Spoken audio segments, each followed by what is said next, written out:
पिछले क्लास में हम 5 नंबर प्रश्न तक आपको बताए थे। आज हम लोग उसके आगे की ओर बढ़ रहे हैं। अब यहां पर 3 चीज को हम लोग सीखेंगे। जरा नाम लिख लीजिएगा आप, वो 3 चीज क्या क्या है। फटाफट लिखते भी चलिएगा आप। इसमें सबसे पहला हम लोग सीखेंगे प्राइम नंबर। लिखते भी चलेंगे फटाफट। अभाज्य संख्या, प्राइम नंबर, अभाज्य संख्या के बारे में सीखेंगे। अगला सीखेंगे भाज्य संख्या या यौगिक, कंपोजिट नंबर। अगला क्या सीखेंगे इसमें बोलिए? भाज्य संख्या,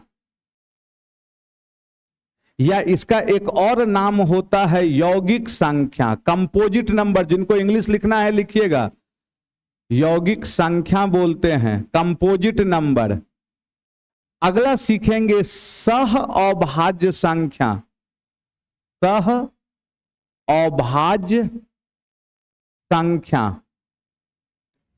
को प्राइम नंबर, है ना। ये 3 चीज के बारे में सीखेंगे। अभाज्य को प्राइम, कंपोजिट को प्राइम, और एक और टर्म आता है ट्विंस प्राइम, जुड़वा अभाज्य। हिंदी में क्या कहते हैं इसे जरा बताएं आप? जुड़वा अभाज्य, जुड़वा अभाज्य। एकदम आराम आराम से पढ़ना है। 0 लेवल से हम स्टार्ट किए हैं प्यारे बालक, और जो भी ऑनलाइन वाले प्यारे बच्चे देख रहे हैं, इसका सारा क्लास जो है आपको एप्लीकेशन पे आपको देखने को क्या होगा? मिलेगा। तो जो भी बच्चे क्लास करना चाहते हैं, प्ले स्टोर से एप्लीकेशन आशा मैथमेटिक्स क्लासेस डाउनलोड कीजिए। वहां पे सारा चीज अवेलेबल होगा, पीडीएफ सब आपको देखने को मिलेगा। अभी हम कई गो नाम लिखे हैं बताइए? 4 गो। इन चारों के बारे में सीखेंगे। सबसे पहले हम सीखते हैं अभाज्य संख्या, प्राइम नंबर। लिखते चलना है।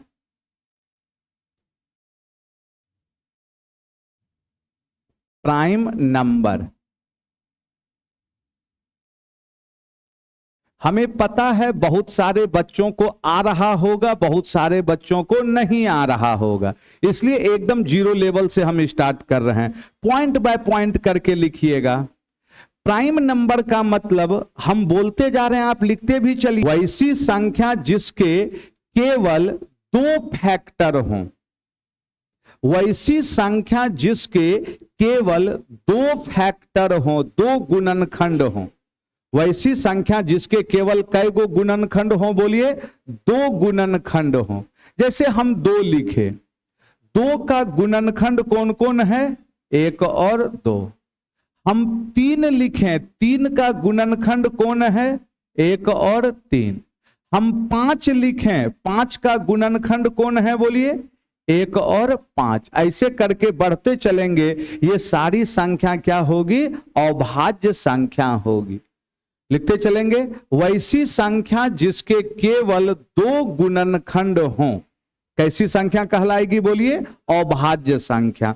या इसी को बोलने का तरीका है, दूसरा तरीका, वैसी संख्या जिसमें 1 और स्वयं से क्या हो? भाग लगे।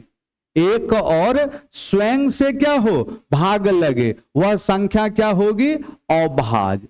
अन्यथा क्या होगी? भाज्य होगी। तो 1 से लेकर 100 तक अभाज्य संख्या आपके दिमाग में होना चाहिए, क्योंकि सबको पता होता है लेकिन बच्चा लिख ही नहीं पाता है, और बहुत बार डायरेक्ट आ जाता है। यदि आपको रिमेंबर है तो बहुत बेहतर है। 1 से 100 तक का डेटा आपको याद होना चाहिए। लिख लीजिएगा। 2, 3, 5, 7, 11, 13, फिर बोलिए 17, 19, फिर बोलिए 23, फिर बोलिए 29, बोलते चलना है 31, 37, फिर बोलिए 41, 43, 47, फिर बोलिए 53, फिर बोलिए 59, फिर बोलिए 61, 67, 71, 73, फिर कितना आ गया, 73 के बाद जाएगा 79, 83, फिर कितना आ जाएगा 83, 89, फिर कितना हो जाएगा बोलिए 97, है ना। गिनिए तो कै गो है टोटल, 1 2 3 4 5 6 7 8 9 10 11 12 13 14 15 16 17 18 19 20 21 22 23 24 25, 25 को पूर्णा चाहिए, है ना। ये डायरेक्ट आपसे पूछ देता है, 1 से लेके कम से कम 100 तक का डेटा आपको हर हाल में क्या होना चाहिए, ऑनलाइन वाले भी रिमेंबर होना चाहिए। 1 से 100 तक पहला पॉइंट लिखिएगा, पहला पॉइंट में। अच्छा, सबसे पहले बताएं, क्या एक अभाज्य संख्या है? नहीं, एक ना तो अभाज्य है ना ही भाज्य है। तो पॉइंट बाय पॉइंट लिखिएगा। पहला नंबर, एक ना तो अभाज्य है और ना ही भाज्य, एक ना तो अभाज्य है और ना ही भाज्य, क्लियर है, और ना ही भाज्य। दूसरा पॉइंट लिखिएगा, सबसे छोटी अभाज्य संख्या 2 है। ऑनलाइन वाले भी लिखते चलें, सबसे छोटी अभाज्य संख्या 2 है। सबसे छोटी अभाज्य संख्या क्या है बोलिए, 2 है। अगला पॉइंट लिखिएगा, सम अभाज्य संख्या, सम अभाज्य संख्या, सम अभाज्य संख्या 2 है। अच्छा, एक चीज बताइए, 2 को छोड़कर जितनी अभाज्य होगी वो सम होगी कि विषम होगी? विषम होगी। केवल 2 ही ऐसा अभाज्य संख्या है जो क्या है, सम है। 2 को छोड़कर जितनी भी अभाज्य होगी वह क्या होगी, विषम होगी। आगे बढ़ जाए ना। चलिए, ये एकदम बेसिक चीज था आपका। अच्छा, एक चीज बहुत बार पूछ देता है, 1 से 100 तक कुल कितनी अभाज्य संख्या है? बोलिए 25। याद रखिएगा डेटा को। 1 से 50 तक कै गो है जरा बताइए? 15 गो। 1 से कहां तक? 50 तक क्या है? 15। 50 लिख लीजिए जल्दी से। 1 से कहां तक प्यारे बालक? 50। कै गो अभाज्य संख्या है बोलिए? 15 गो। याद रखिएगा ये सब। 50 से फिर कितना है बोलिए? 100। ये कै गो है बोलिए? 10 गो। और 1 से लेके कहां तक बोलिए? 100 तक। टोटल कै गो हो जाएगा? 25 गो। याद रखना होगा ये सब। चलिए आगे की ओर बढ़े। यहां से हम लिखते चलना है। अभाज्य संख्या बहुत इंपॉर्टेंट है। अच्छा, अब जरा बताइए तो भाज्य क्या होता है? पूछेगा भाज्य का गुणनखंड कै गो होगा? 2 से अधिक। भाज्य संख्या या यौगिक संख्या जिसको कहते हैं हम लोग। सिंपल सा फंडा, भाज्य का मतलब जिसमें भागा लगे। जिसमें भागा लगे का मतलब होता है एक और स्वयं को छोड़कर। एक और स्वयं में तो हमेशा भागा लगबे न करेगा। 1 से हर एक संख्या में भागा लगेगा और खुद अपने आप से वो संख्या क्या होगा? भागा लगेगा। तो सिंपल सा लॉजिक, अभाज्य का मतलब समझिए जिसमें भागा ना लगे, और भाज्य का मतलब क्या हुआ? जिसमें भाग लगे। 100 बात का एक बात। तो भाज्य संख्या में प्रश्न बनेगा, भाज्य संख्या का कै गो गुणनखंड होगा? 2 से अधिक, 2, दोनों इनमें से कोई नहीं। आंसर क्या जाएगा? 2 से अधिक, हमेशा 2 से क्या होगा, अधिक होगा। जैसे एग्जाम्पल लेते हैं हम 4 में किससे किससे भागा लगेगा बताइए तो, 1 2 और 4। 6 की बात करेंगे तो बोलिए 1 2 3 और 2 से अधिक है ना, यस या नो। यदि हम 8 की बात करेंगे तो 1 2 4 8, यस या नो। तो भाज्य का मीनिंग समझ में आ गया ना, लिख लीजिएगा। जिसके 2 से अधिक गुणनखंड हो, ये सब थ्योरेटिकल प्रश्न में पूछ देता है बालक। बहुत बच्चे को आ रहा होगा तो घबराइए नहीं, अभी तुरंत प्रॉब्लम करवाएंगे हम। भाज्य संख्या जिसके 2 से अधिक गुणनखंड हो, जिसके 2 से अधिक क्या हो, गुणनखंड हो, लिख लीजिएगा इसे। अब सबसे छोटी भाज्य संख्या कौन सी है बोलिए, 4। ध्यान रखिएगा, सबसे छोटी भाज्य संख्या कौन सी है बोलिए, 4। लिखते चलेंगे आप। चलिए हो गया ना यहां तक। अब पहले इस पर प्रश्न कीजिएगा, तब हम आगे की ओर देखते हैं। चलिए पहला प्रश्न बताइए तो क्या बोल रहा है, अभी तुरंत लिखवाए थे हम। किसी भी अभाज्य संख्या के गुणनखंड की संख्या कितनी होती है, 2 या 3 या 4 या 5, कितना, 2। कह देता किसी भी भाज्य संख्या के गुणनखंड की संख्या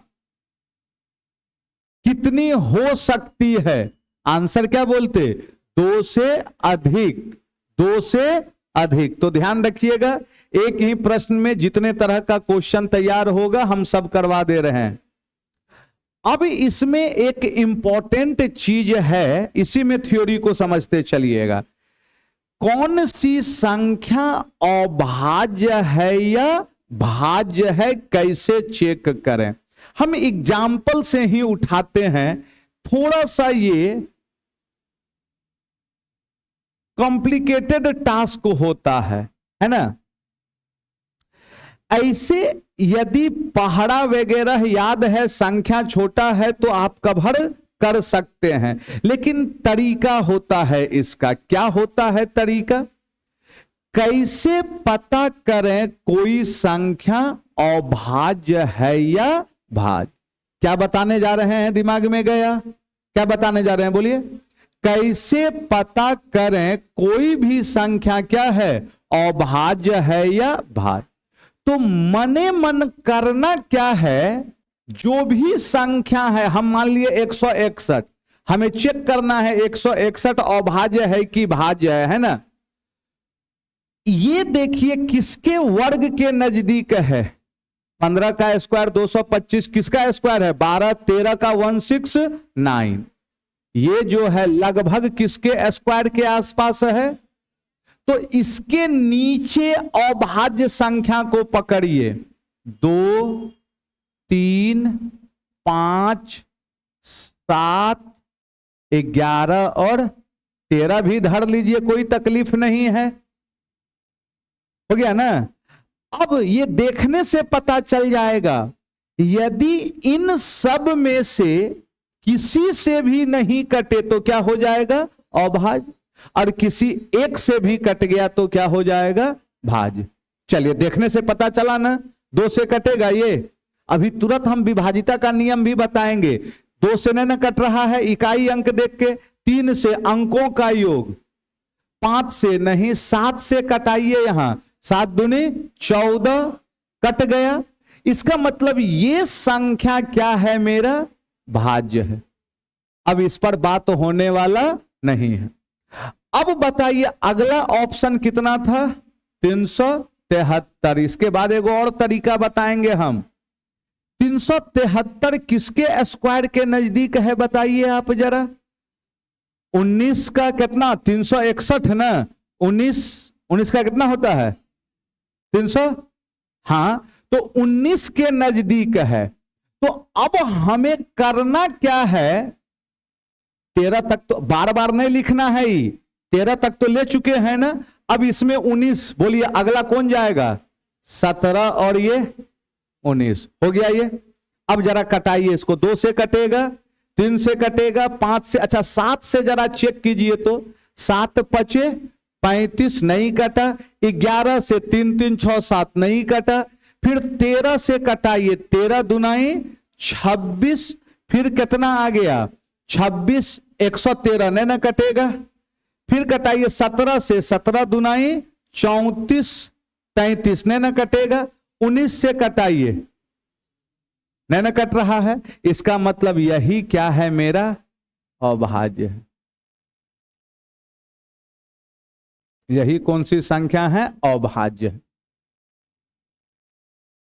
बाकी आप चेक करें, कहीं ना कहीं कट रहा होगा। थोड़ा सा ये टाइम टेकन अप्रोच है, लेकिन अब आइए ऐसे प्रश्न को बनाने का सेकंड मेथड।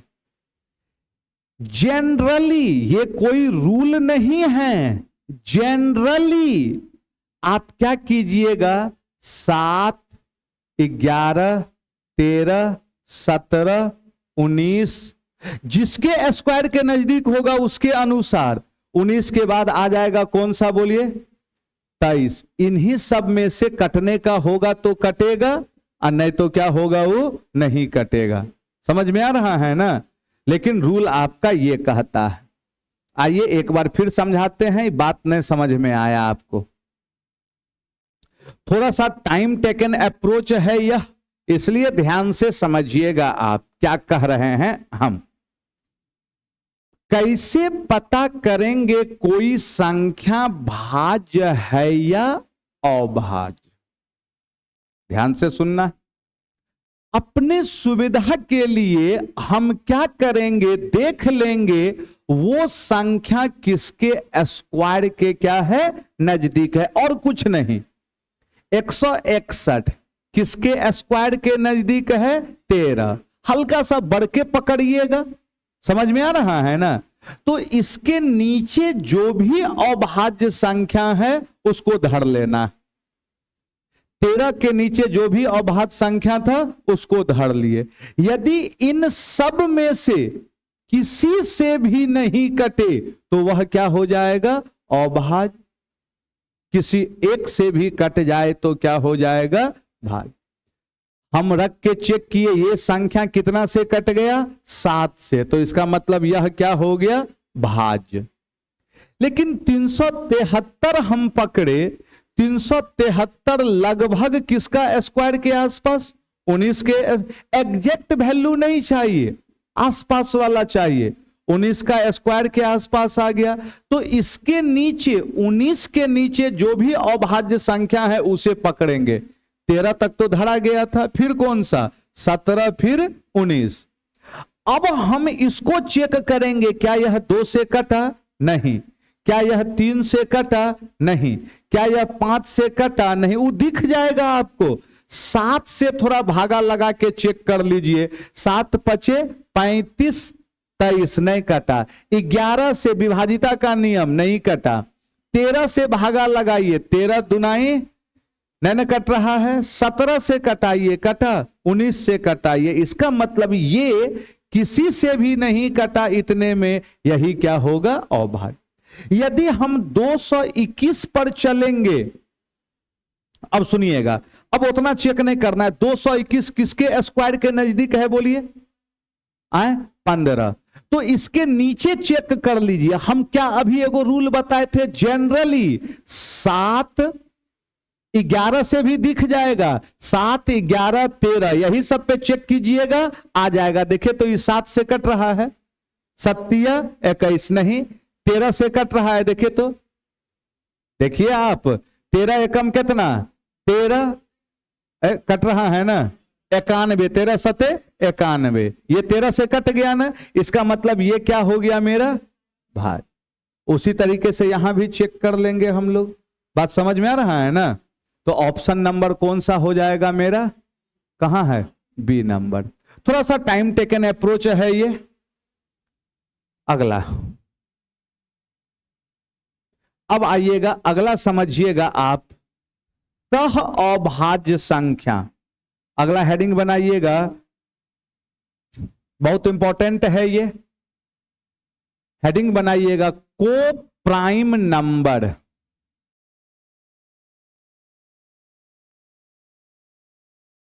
को प्राइम नंबर पूरा एकदम थ्योरी के साथ हम लोग बढ़ेंगे। आपको कभी ऐसा फीलिंग ही नहीं आएगा कि कुछ नहीं पढ़े हैं।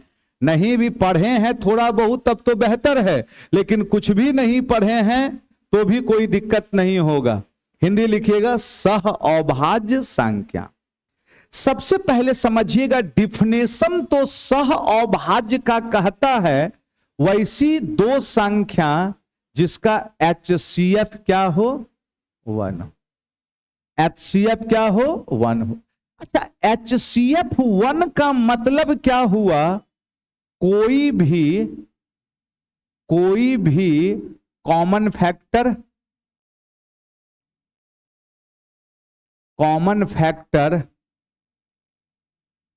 नहीं हो। HCF 1 का मतलब क्या है, कोई भी कॉमन फैक्टर नहीं हो। इसका मतलब सह अभाज्य चेक करने का सबसे बेस्ट तरीका HCF ने हम चेक करेंगे। हम क्या कहते, थ्योरी तो कहता है, डिफिनेशन तो कहता है वैसी संख्या जिसका HCF क्या हो जाए, 1, तो वह दोनों क्या कहलाएगी, को प्राइम कहलाएगी। लेकिन अब जरा समझिएगा, हम ये कहते हैं 15 और 21, सुनिएगा ध्यान से, ये कोई भी कॉमन फैक्टर नहीं हो तो वह क्या है, बोलिए, सह अभाज्य है। यदि, अब यही चीज ध्यान से सुनेगा, यदि कॉमन फैक्टर, कितना लिखवाइएगा आप, कॉमन फैक्टर हो तो सह अभाज्य होगा या नहीं होगा, सह अभाज्य नहीं होगा। यह चीज ध्यान रखना है। अब हम HCF नहीं निकालने वाले हैं, हमें सिर्फ देखना है कि यदि संख्या के बीच कोई भी कॉमन फैक्टर आ गया तो वो कहियो सह अभाज्य नहीं होगा। सह अभाज्य होने के लिए HCF क्या चाहिए, 1। HCF 1 का मतलब कोई भी कॉमन फैक्टर उसमें ना आए। अब बताइए 15 21 कॉमन 3 आ रहा है ना दोनों में, अरे यस या नो, 15 21 में कॉमन क्या आ रहा है, 3। तो क्या लिखें, यदि कॉमन फैक्टर हो तो वह सह अभाज्य, क्या यह सह अभाज्य होगा, कभी भी नहीं हो। समझ में आ रहा है ना बात। यदि हम कह दिए यहां 8 और 9, क्या 8 9 के बीच कोई भी कॉमन फैक्टर है? कॉमन फैक्टर का मतलब सेम संख्या से दोनों वैल्यू कटे, और एकदम अपने भाषा में बोल दिए, कॉमन फैक्टर का मतलब क्या हो गया बताइए, सेम संख्या से वैल्यू क्या हो, कटे। 3 से कट रहा है, 3 से, तो इसका कॉमन फैक्टर तो 3 तो कम से कम आएगा, बाकी जो होगा हमको नहीं पता, लेकिन इतना तो श्योर है कि 3 क्या है, तो कभियो ये सह अभाज्य नहीं होगा। 8 और कितना है, 9, क्या इसके बीच कोई कॉमन फैक्टर है? इसका मतलब ये क्या है, सह अभाज्य। समझ में आ रहा है ना। तो सह अभाज्य, जैसे मान लिए बहुत बार आपके पास बड़का बड़का संख्या दे देगा, 5 6 3 8 5 ये दे देगा, 2 3 9 5 6 0 ये दे देगा, कहेगा ये सह अभाज्य है कि नहीं है। आप HCF निकालने जाइएगा तो बेहोशे ना होइएगा। अब हम क्या बोले थे, सह अभाज्य होने के लिए कॉमन फैक्टर क्या आना चाहिए, 1, और नहीं होने के लिए एक को छोड़ के कोई भी कॉमन फैक्टर आ जाए, पूरा पूरा नहीं देखना है। अच्छा ये बताइए तो इकाई अंक कितना है यहां, तो पक्का हम कंफर्म हैं कि 5 से तो क्या होगा, कटेगा। अरे यस या नो, ये संख्या 5 से क्या होगा, क्या कहियो सह अभाज्य होगा, इसका मतलब ये सह अभाज्य नहीं। तो हम निष्कर्ष इस पर निकले, अब देखिएगा निष्कर्ष हम यह निकाले कि यदि दोनों संख्या किसी न किसी सेम संख्या से क्या हो, कट जाए, तो वो कहियो सह अभाज्य नहीं होगा। एचसीएफ रहने दीजिए, वो डिफिनेशन के लिए ठीक है। क्या बोले, बोलिए एक बार फिर से। यदि दोनों संख्या किसी न किसी सेम संख्या से क्या हो जाए, सेम संख्या, अलग अलग नहीं तो यहां कहिएगा सर ई तो 2 से कट रहा था, ई 3 से कट रहा था, इन्हें ना हम क्या कह रहे हैं, सेम संख्या से कट जाए तो वो कभी भी सह अभाज्य नहीं होगा। जैसे एक अरे लिख रहे हैं कि नहीं कुछ, एक और एग्जाम्पल दे रहे हैं हम, ये दे दिए हम, ये दिए, ठीक है। अब हम कह दिए यहां ये दे दिए, ठीक है, ये 2 गो संख्या दिए। अब हम आपसे कहें ये आपका सह अभाज्य है कि नहीं, आप एचसीएफ निकालने जाइएगा तो बेहोश हो जाइएगा। ऐसे सिचुएशन में आप जरा ये देखिए तो ये संख्या 5 4 9 3 6 5 1 6 3 से कट रहा है ना, इधर यहां देखे तो 7 2 9 8 1 9 3 से कट रहा है ना। अरे यस या नो, क्या होगा कॉमन फैक्टर, वो बाद की बात है, हमें सिर्फ पता करना है सह अभाज्य है या। तो इसके बीच इतना तो कंफर्म है, ये किससे कटा, 3 से कटा, बाकी और किसी से कट रहा होगा या नहीं कट रहा होगा वो मेरा मैटर नहीं है। मेरा मैटर सिर्फ ये है कि सेम संख्या से यदि कट जाए तो वो कहियो सह अभाज्य नहीं होगा। बात समझ में आ रहा है ना। अरे यस या नो, लिख लीजिएगा इसको, नीचे लिखिएगा दैट इज, भाई साहब नहीं समझ में आएगा तो बोलना भी है, शांत नहीं रहना है। नीचे लिखिएगा दैट इज, यदि दोनों संख्या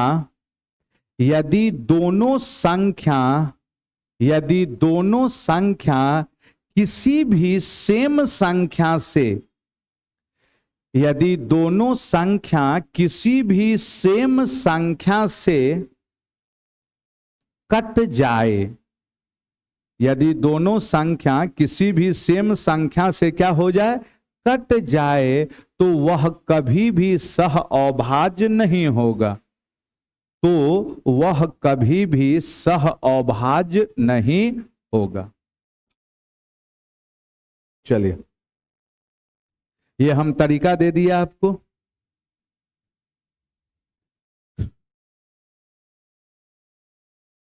आगे बढ़े ना बालक, लिख लिए होंगे बोर्ड पर से, लिख लिया है ना। अब उठाइएगा प्रश्न आप एक बार, अब प्रश्न उठाइए, क्या कह रहा है जरा ध्यान से सुनिएगा। किस प्रकार की संख्या, देखिएगा क्या कह रहा है या नहीं है, नहीं है। बहुत अच्छा प्रश्न है। आपसे कह रहा है ये 4 ऑप्शन आपके पास क्या है, दिया हुआ है, और बोल रहा है इनमें से कौन सा ऑप्शन सह अभाज्य का नहीं है, ये पता करना है। अब कैसे पता करेंगे हम लोग, जरा ध्यान से सुनिएगा, ऑप्शन उठाइएगा।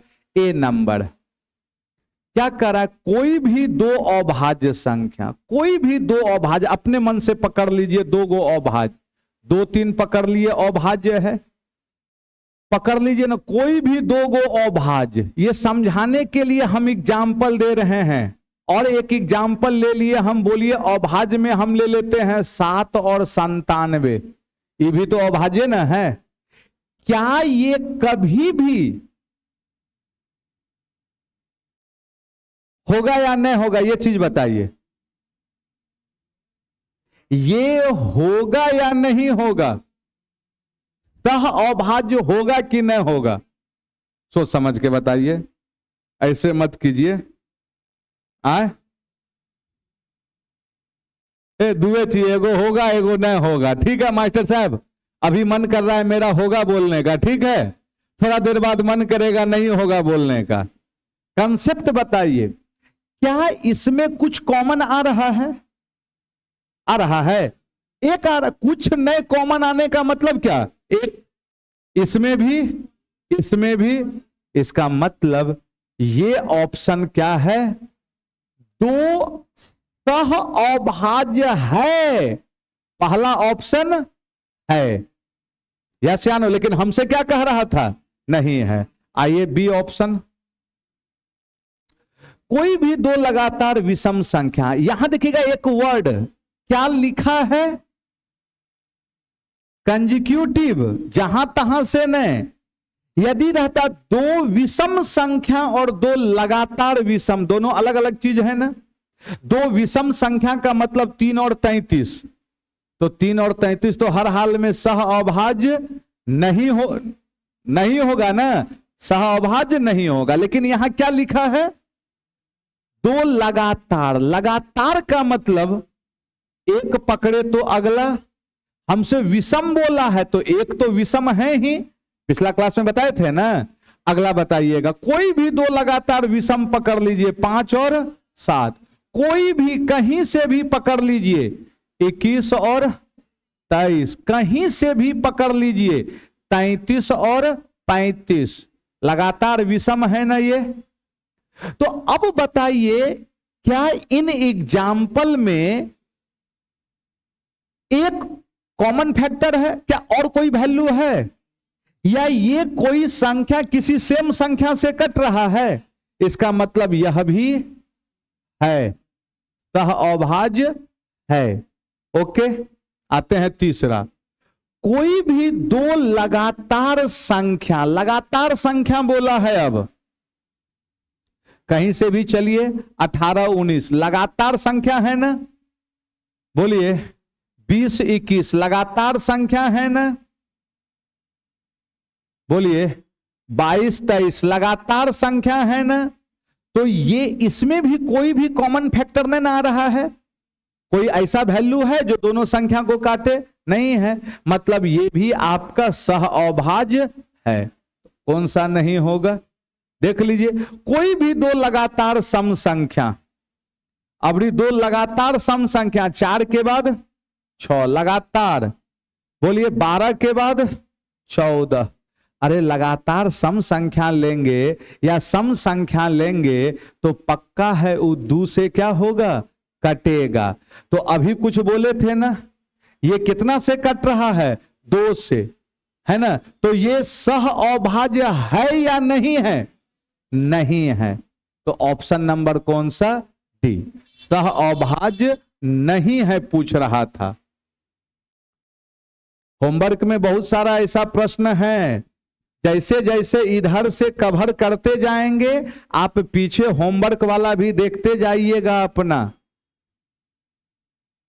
चलिए आगे की ओर बढ़े हम। भाई साहब समझने का प्रयास करना है। सह अभाज्य नहीं है, कैसे चेक होगा?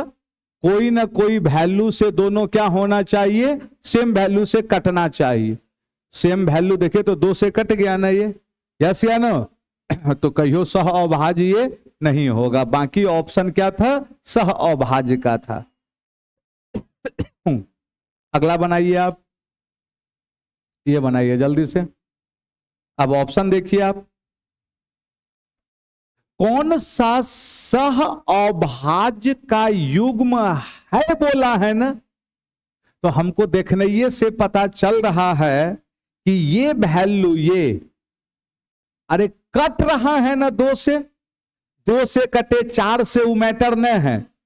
मैटर ये है कि कट रहा है, दोनों 2 से कट रहा है, तो इसका मतलब ये तो कभी सह अभाज्य होने वाला नहीं है।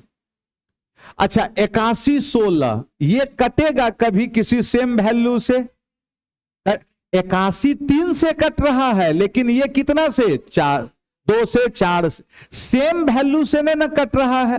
तो इसका मतलब यही वाला क्या होगा, इधर ये 77 ये 11 से कट रहा है, अरे 11 से ये भी कटेगा और ये भी कटेगा, ये देख लीजिएगा 7 से कट रहा होगा कहीं ना कहीं, यस या नो।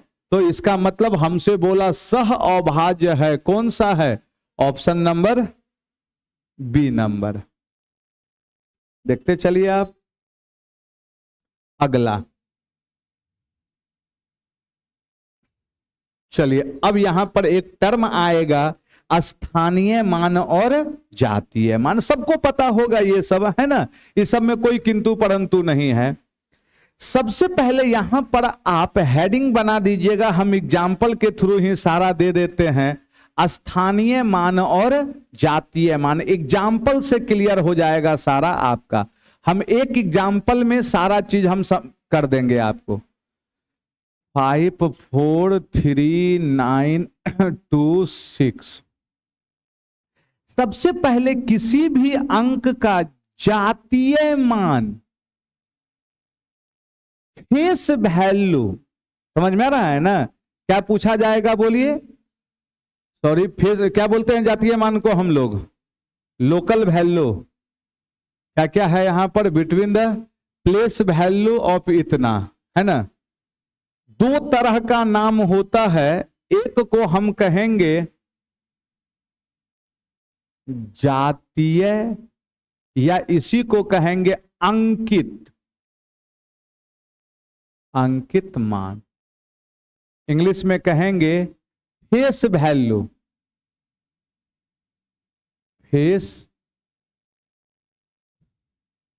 वैल्यू, है ना, या लोकल वैल्यू, फेस वैल्यू या क्या कहेंगे, लोकल वैल्यू भी कहते हैं। तो ध्यान से सुनिएगा, 4 का जातीय मान बोलेगा तो खुद क्या होगा 4, 2 का जातीय मान बोलेगा तो खुद क्या होगा 2, 3 का जातीय मान बोलेगा तो खुद क्या होगा, दिमाग में बैठ गया ना, मतलब किसी अंक का जातीय मान बोलेगा तो वही मान होता है, कोई दिक्कत नहीं। अब आइएगा अगला, स्थानीय मान, प्लेस वैल्यू, लिखते भी चलें, स्थानीय मान को क्या कहेंगे हम लोग, place value, place value, place value स्थानीय मान। अब जरा ध्यान से सुनेगा, एग्जाम्पल हम ले लिए 4 5 6 3 2 7। हमें 6 का स्थानीय मान चाहिए, जरा ध्यान से सुनिएगा, हमें किसका चाहिए 6 का। तो 6 के बाद कई गो अंक है, 3 गो, जय गो अंक उतना क्या कर देना है, 0 बैठा देना है। हमें 4 का स्थानीय मान चाहिए, 4 के बाद 1 2 3 4 5 गो अंक है, 5 गो 0। हमें 3 का स्थानीय मान, या चलिए 2 का स्थानीय मान चाहिए, 2 के बाद कै गो अंक है, 1 गो। अब क्लियर हो गया ना आपका। अब आइएगा दशमलव वाला संख्या दे देते हैं हम, 0.05467। हमें किसका स्थानीय मान चाहिए, 6 का। जरा ध्यान से सुनेंगे, तो 6 के पहले बिना दशमलव वाला में आगे देख रहे थे, इसमें क्या करेंगे, पीछे देखेंगे। समझ में आ रहा है ना, इस चीज को ध्यान रखना है। 6 के पहले कई गो अंक है, 1 2 3, सबको 0 बना देना है, 0 0 0 क्या आ गया 6। 6 के पहले, पीछे इधर देखना है, समझिएगा ध्यान से। यदि हमसे 4 का पूछेगा स्थानीय मान, तो 4 के पहले दशमलव वाले में क्या करना है, पहले कई गो अंक है बोलिए, 2 गो, 0.0 बना दिए, 2 गो 0, ये तो पहले ही ऐसे था, कोई दिक्कत नहीं है, क्लियर है ना। अब इसी का दशमलव उड़ा के हम क्या लिख सकते हैं इसको, 6 गुना 10 का पावर 1 2 3 माइनस में 4, अरे बटा 4 ऊपर जाएगा क्या हो जाएगा -4। इसको क्या लिख सकते हैं बोलिए, 4 गुना 10 का पावर कितना -3। लिखते चलें फटाफट, ऊपर ने लिखे हैं।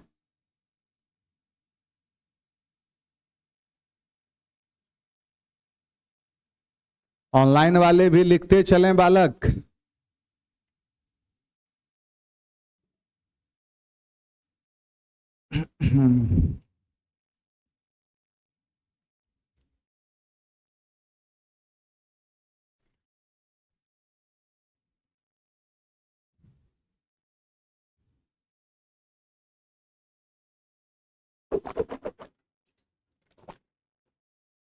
चलिए अब इस पे क्वेश्चन बनाइए, तो पहले आप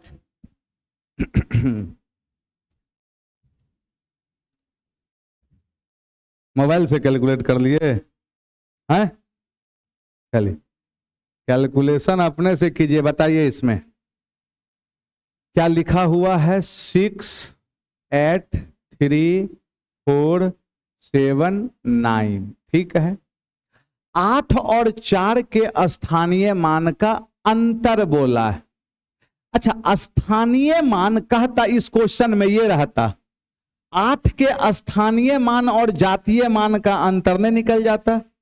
स्थानीय मान बोला किसका, 8 का, तो 8 के बाद कै गो है, 1 2 3 4 गो, 1 2 3 4। इसी क्वेश्चन में कहता 8 के जातीय मान, तो 8 का जात 8 रहेगा, दोनों का क्या कर लेते अंतर। लेकिन प्रश्न में कह रहा था 8 और 4 के स्थानीय मान का अंतर, तो 4 का स्थानीय मान 4 के बाद कै गो 0, 2 गो, अंतर चाहिए 0 0 6 9 7 79600 कहीं है, लिखते चलें आप, आगे बढ़ें। चलिए अब जरा ये बताइएगा, आप उड़ा दें इसको।